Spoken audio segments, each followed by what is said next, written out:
Bom dia, a paz do Senhor Jesus Cristo, aos meus amados irmãos, amigos. É muito bom nós estarmos nessa manhã, buscando ao Senhor, agora através da escola dominical, na Igreja Assembleia de Deus, Ministério Efraim de Deus aqui em Cascadura, situado na Travessa Souza Andrade, número 123. Eu sou o pastor Carlos Salles, pastor idealizador e também responsável por esse trabalho. Quero te convidar para nós estarmos nessa manhã na escola dominical. E também, às 19 horas, nós temos o culto de louvor e adoração.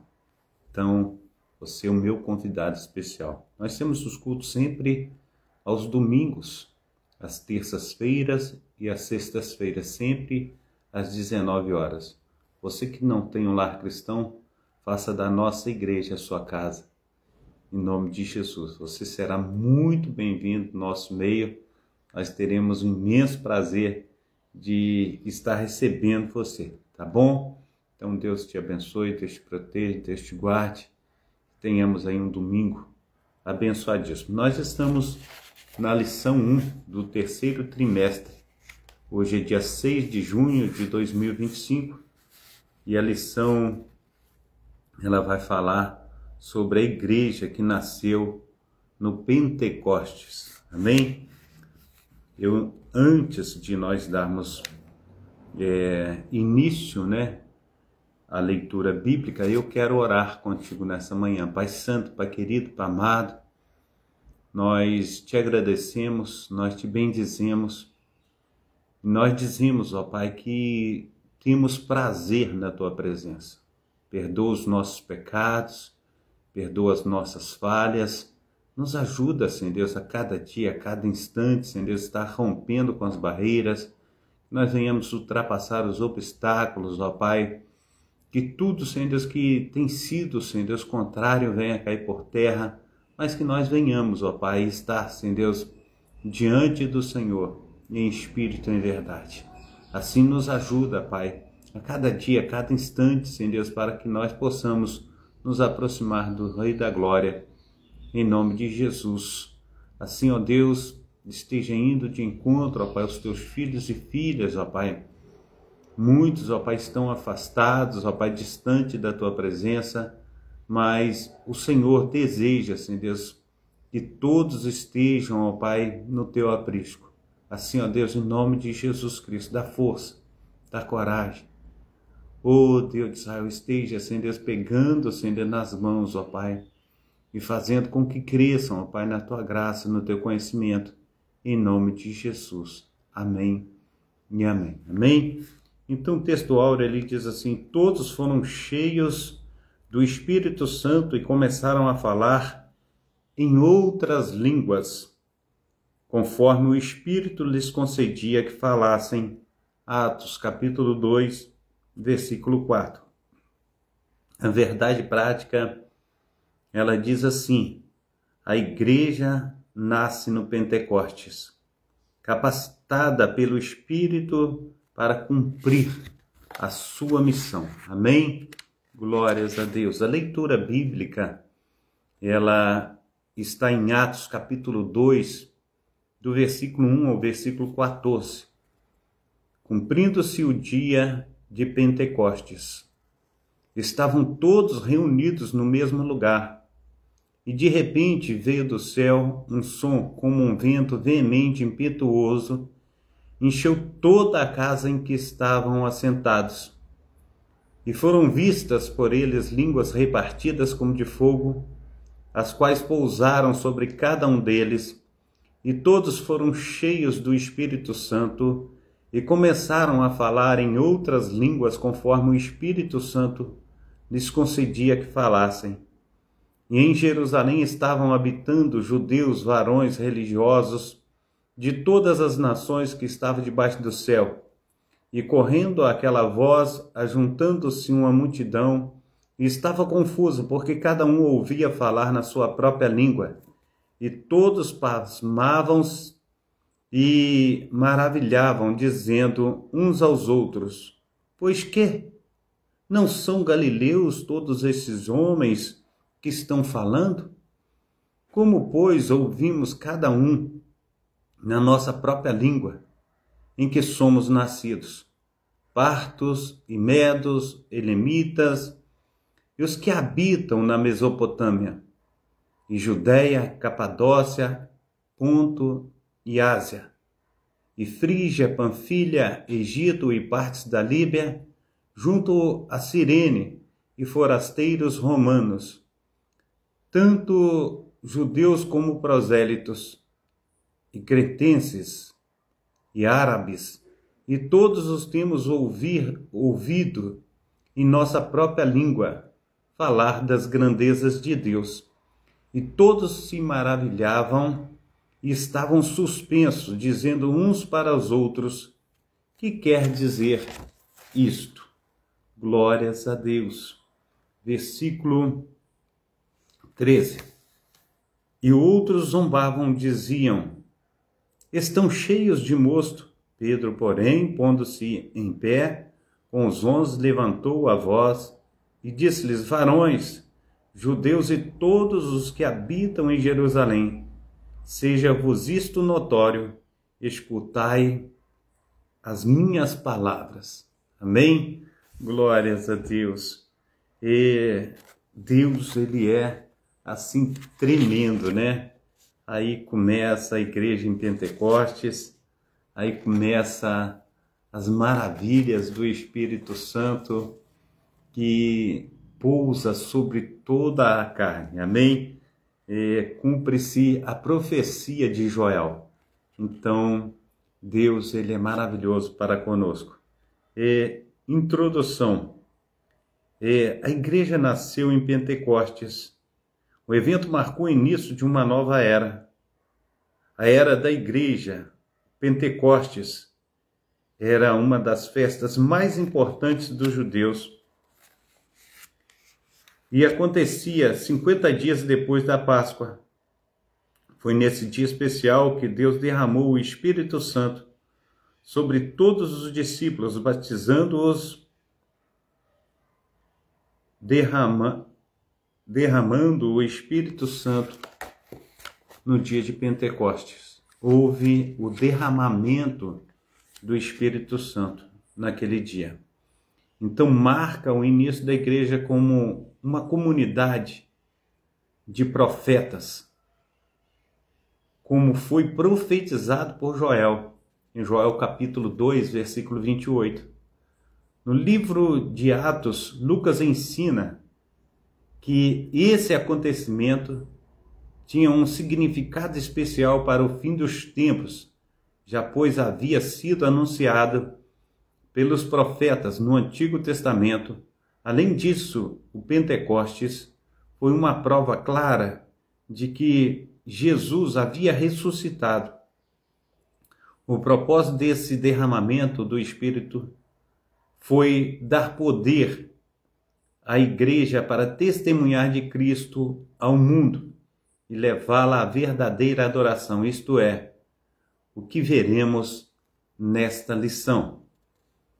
A casa em que estavam assentados, em Atos capítulo 2, versículo 2, e que foram vistas por eles línguas repartidas como de fogo, em Atos capítulo 2, versículo 3, os estudiosos da Bíblia explicam que esses sinais são manifestações da presença de Deus, chamadas teofania. Isso significa que Deus se revelou de maneira visível e audível, assim como fez no Monte Sinai, quando entregou a lei a Moisés. Naquela ocasião houve trovões, relâmpagos e um som forte.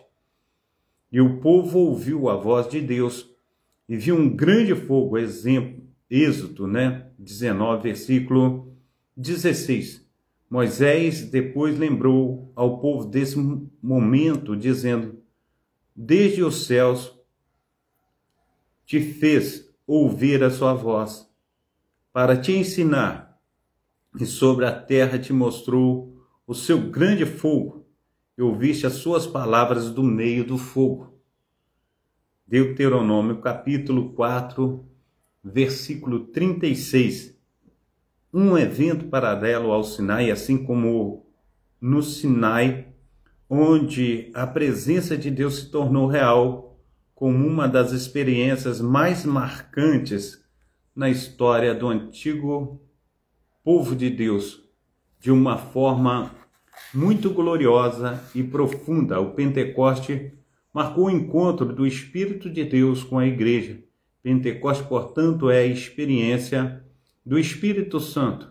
Lá no Sinai, a letra da lei foi escrita em tábuas de pedra, Deuteronômio capítulo 9, versículo 10 e 11. Aqui no Pentecoste, a palavra de Deus foi escrita nos corações. Jeremias capítulo 31, 33, 2 Coríntios capítulo 3, 3.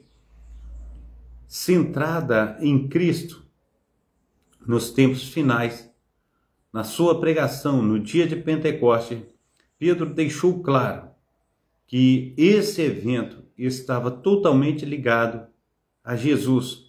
Ele mostrou que o derramamento do Espírito Santo estava diretamente relacionado à morte, ressurreição e ascensão de Cristo. Isso significa que, embora o Pentecostes seja uma manifestação do Espírito Santo, ele é também cristocêntrico, ou seja, tem Cristo como seu centro. Sem a cruz de Cristo, o Pentecoste poderia, ou melhor dizendo, o Pentecoste perderia o seu verdadeiro significado, pois não há Pentecoste sem cruz. Além disso, Pedro explicou que o Pentecoste foi o cumprimento da profecia de Joel, capítulo 2, versículo 28, que anunciava que Deus derramaria o Espírito sobre toda a humanidade. Quando Pedro usou a expressão nos últimos dias, em Atos capítulo 2, versículo 17, ele mostrou que esse evento tinha um significado escatológico, ou seja, estava ligado ao plano de Deus para os tempos finais. Amém? Glórias a Deus.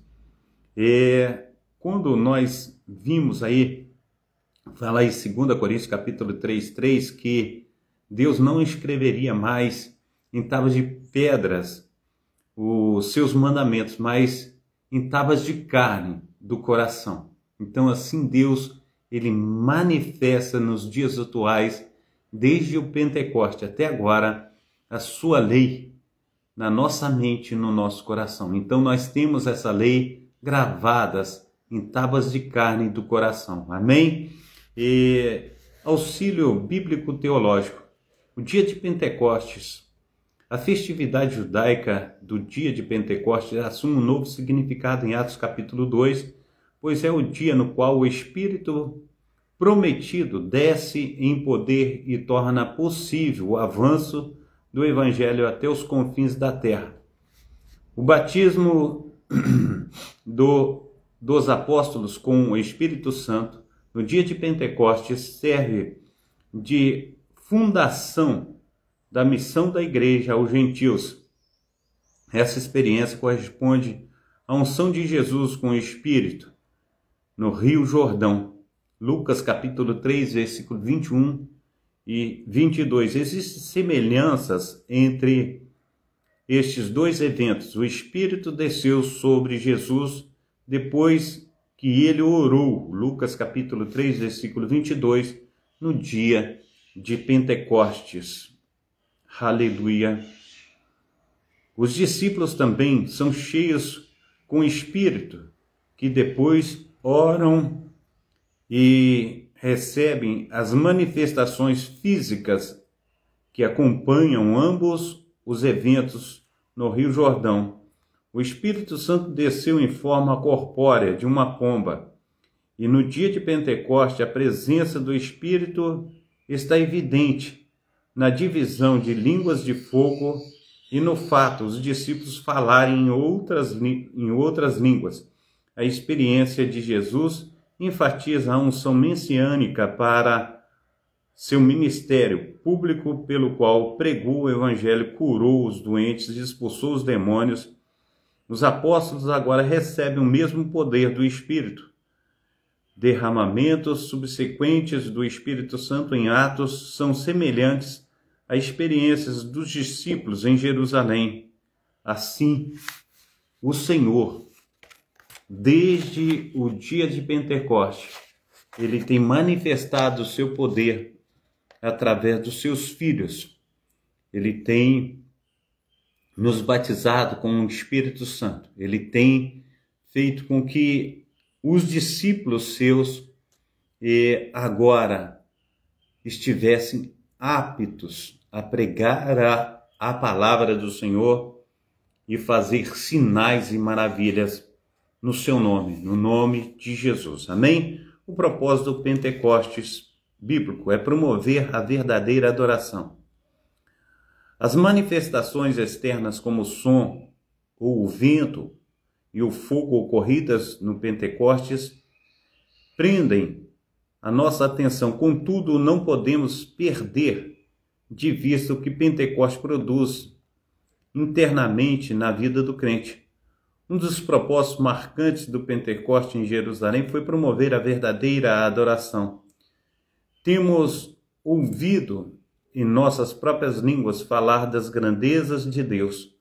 Logo, o Pentecoste que não adora, aleluia, voltando aqui.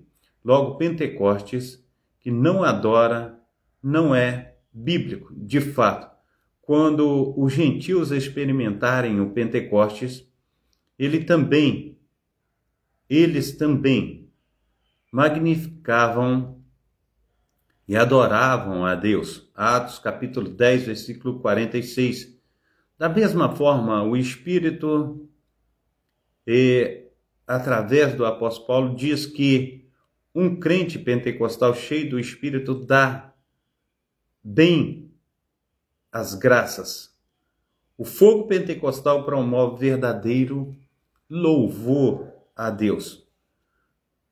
Poder para testemunhar.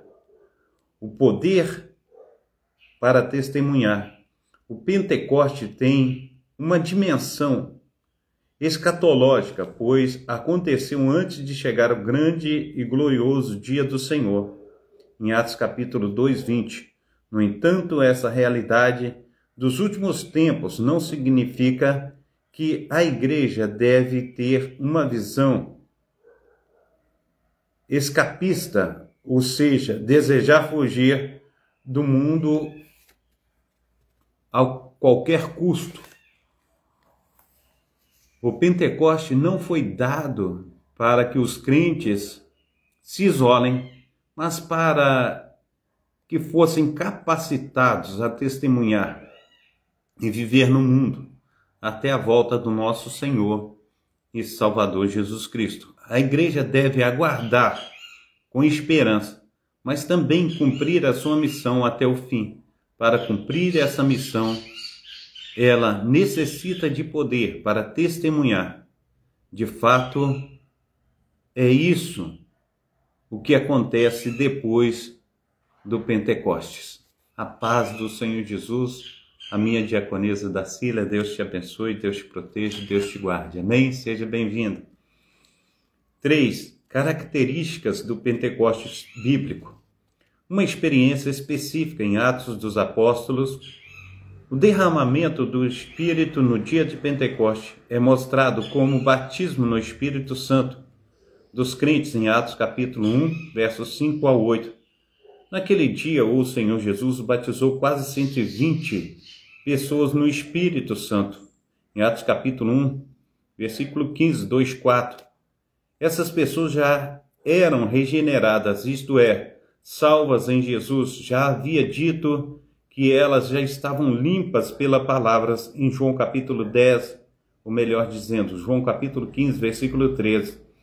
E seus nomes estavam arrolados nos céus, Lucas capítulo 10, versículo 20. Eram, portanto, crentes, contudo Jesus as mandou esperar pela experiência pentecostal, isto é, o batismo no Espírito, Atos capítulo 1, versículo 5, o Pentecoste bíblico, e é, por conseguinte, distinto da salvação. Na verdade, a obra salvífica de Cristo na cruz proveu a bênção pentecostal, uma experiência definida e contínua. Como resultado do enchimento do Espírito Santo, os crentes começam a falar em outras línguas, conforme o Espírito Santo lhe concedia que falassem. A Escritura é clara em mostrar que a evidência inicial do batismo pentecostal foi os crentes falarem em outras línguas. Não há dúvida de que outros resultados ou evidências do batismo no Espírito Santo se seguem, contudo, foi o falar em línguas, não o sentir uma grande alegria ou mesmo um amor afetuoso demonstrado por eles, que deixou os crentes judeus convencidos de que os gentios haviam recebido o batismo no Espírito Santo. As línguas e o amor.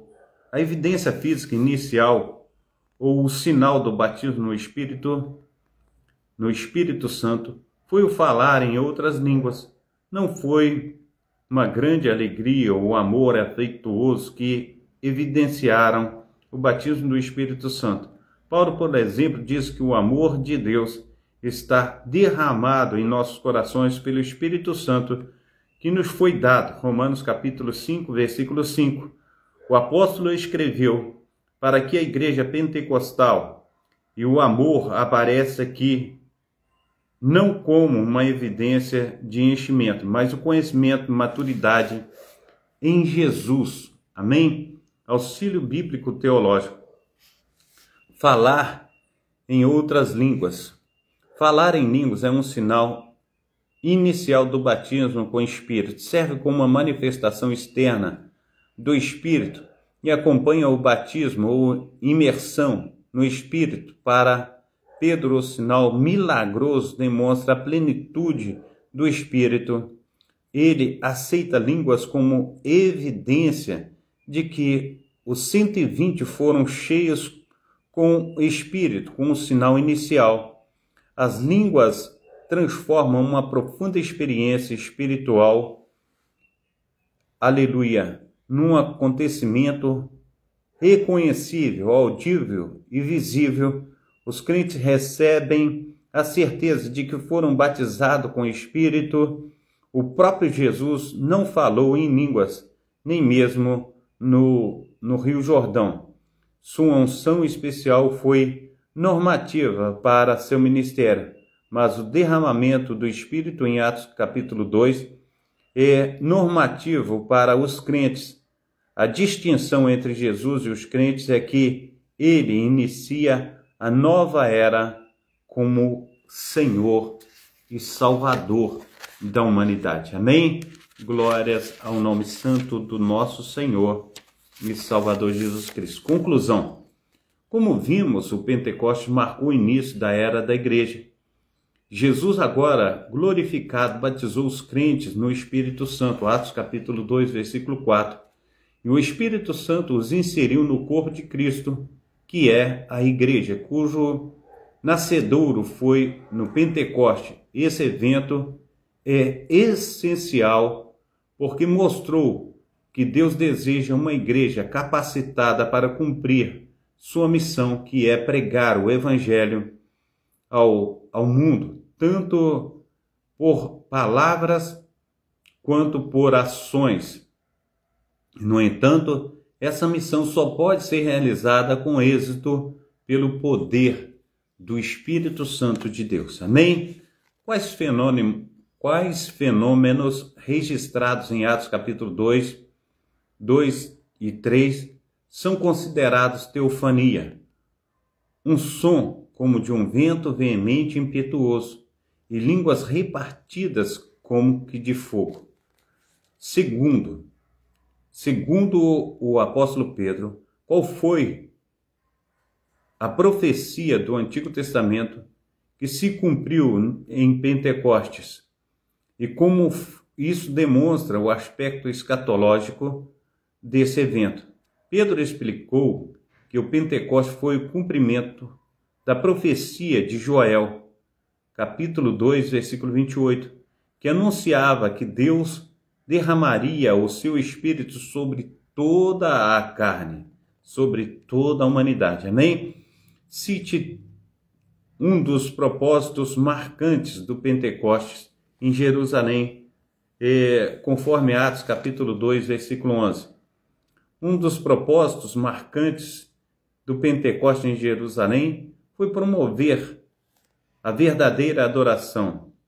Temos ouvido em nossas próprias línguas falar das grandezas do nosso Senhor e Salvador Jesus Cristo, das grandezas de Deus. Atos capítulo 2, versículo 11. 4. Segundo Atos 1, 8. Para que a igreja necessite do poder do Espírito Santo para cumprir essa missão, ela necessita de poder para testemunhar. Lucas capítulo 24, versículo 49, Atos capítulo 1, versículo 8. E recebereis poder ao descer sobre vós o Espírito Santo, e ser-me-eis testemunha, tanto em Jerusalém, também Samaria e até os confins da terra. Amém? 5. Porque o Pentecoste bíblico é distinto da salvação segundo Atos capítulo 1, versículo 5 e Atos capítulo 2, versículo 33. Porque, na verdade, a obra salvífica de Cristo na cruz proveu a bênção pentecostal. Atos capítulo 2, versículo 33. Amém? Pai Santo, Pai querido, Pai amado, nós agradecemos ao Senhor e colocamos, ó Deus, a nossa vida diante do Senhor, para que o Senhor, dia após dia, Senhor Deus, venha, Senhor Deus, manifestar da Tua graça, manifestar do Teu Santo Espírito, ó Pai, das Tuas mãos potentes, sobre cada um de nós, pois nós necessitamos, ó Pai, do Teu Espírito Santo em todas as áreas, ó Pai, de nossa vida, para que possamos, ó Pai, estar sendo, ó Pai, abençoados, Senhor Deus, com a completude da Tua obra, como também a pregar o Teu Evangelho e sermos testemunhas vivas, ó Pai, do Teu poder, da Tua unção, do Teu sobrenatural. Então nos ajuda, Pai, pega nas nossas mãos, esteja, Senhor Deus, lavando, Senhor Deus, remindo e transformando, Senhor Deus, a cada um dos Teus servos, para que possamos, ó Pai, em nome de Jesus, Pai, dar continuidade a tudo aquilo que o Senhor quer que façamos, ó Pai, para a honra e glória do Teu poderoso nome. Assim nós oramos, ó Pai, abençoando, ó Pai, a todos os Teus servos e servas, em nome de Jesus. Amém e amém. Amém? Receba a bênção apostólica, que o grande amor de Deus, o Pai, que as ricas consolações do Espírito Santo e que a graça de nosso Senhor e Salvador Jesus Cristo esteja sobre todos vós que esperam ansiosamente a vinda do Messias, e todos dizem amém. Fica na paz, um bom domingo. Deus esteja abençoando a todos com o poder do Espírito Santo, renovando, trazendo cura, trazendo sustento. Que o Senhor venha, em nome de Jesus Cristo, fazer com que nós venhamos ser sarados, transformados, que sejamos uma bênção em seu nome, em nome de Jesus. Amém. Fica na paz, Deus te abençoe.